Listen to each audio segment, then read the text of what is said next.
ले ला पुदीना, ले ला पुदीना, होली में ले ला पुदीना, ले ला पुदीना, अरे होली में ले ला पुदीना हो, होली में ले ला पुदीना।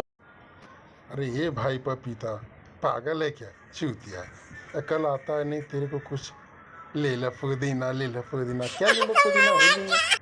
साला तेरे को दिमाग नहीं है क्या? होली में पुदीना बिकता है? अरे यार आलू भाई, तुम बात समझता नहीं है यार, तुम बात को समझा करो। होली में पुदीना इसलिए बेचा जा रहा है कि भाभी निकलेगा घर से बाहर, उसको रंग लगाएंगे, अबीर लगाएंगे और भाभी के साथ होली मनाएंगे, पूरा मस्ती मजाक करेंगे।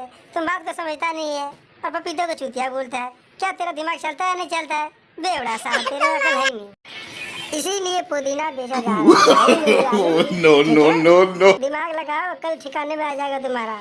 साला चूतिया कहीं का, माँ का माँ चूतिया सब आलू और बिहार का लालू सब बराबर है साला चूतिया।